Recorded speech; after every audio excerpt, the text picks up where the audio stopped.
I'm Tim. This PCBSync. Have you ever noticed that when you open up a lot of RF materials, it just says dk equals 3.4 and df equals 0.0037?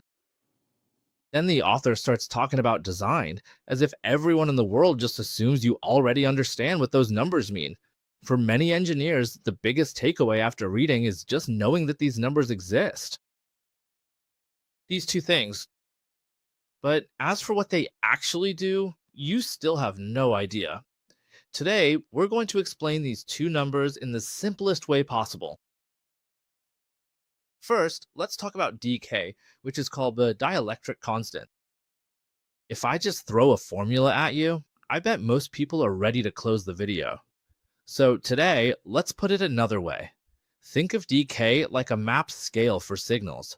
Imagine you're driving a car.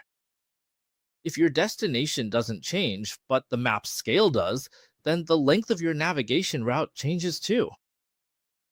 The higher the dk, the slower the signal travels, because the scale is too large. And the wavelength, it gets shorter. The lower the dk, the faster the signal travels, because our scale is smaller. So covering the same distance, the length shown on the map becomes longer. And the wavelength gets longer too. So dk doesn't actually determine loss, but rather how the signal travels. So what about df? df is super simple. It's just the loss. You can think of it as a fuel thief on the highway. When the signal first sets off, it starts out with 100% power, but df is right there beside you, secretly draining energy. The farther you go, the more loss there is. The higher the df, and the less energy you have left. So dk determines the scale of navigation. And df, it determines the fuel consumption. Doesn't this make it easy to remember? So if you run into these issues in future projects, for example, if you just can't get the 50 ohms right no matter how you calculate it, or the antenna frequency's off, or the phase doesn't match up, or if the dimensions just seem weird no matter what, don't start doubting yourself. Check the dk first, because dk affects impedance, as well as things like speed and wavelength. And antenna size.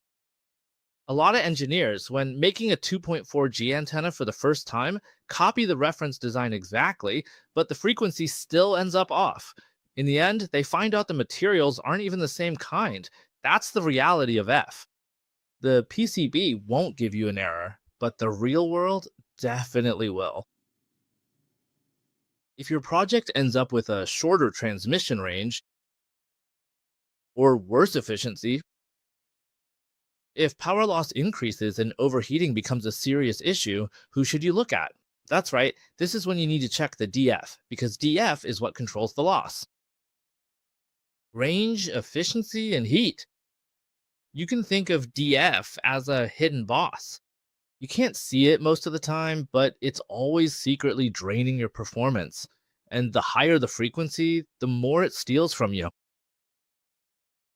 A lot of people, when they open the ranks manual for the first time, see dozens of pages and just want to put it straight into operation.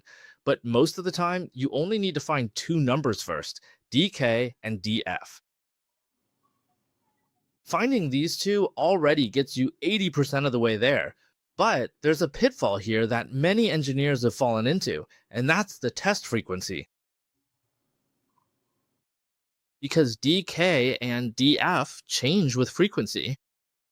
If you use a 1 gigahertz signal to design a 10 gigahertz product, congratulations, your VNA is about to teach you a lesson.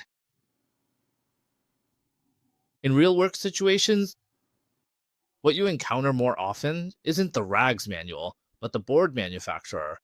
What's the most common mistake when looking at the material list they provide? Only looking at dk and ignoring df, or just looking at the numbers without considering the frequency. In fact, the correct order should be to first look at dk, then df, then confirm the test frequency, and finally check their tolerance range. Because even if they're both labeled F24, the differences between different materials can be huge. For example, these two F24s have significant differences. The DK stability of the one below is clearly better, and the DF stability is also better for the one below. It's a bit better. A lot of engineers, when working on RF for the first time, feel reassured as soon as they see the letters FR, but later they realize the frequency is wrong and the model number is wrong too.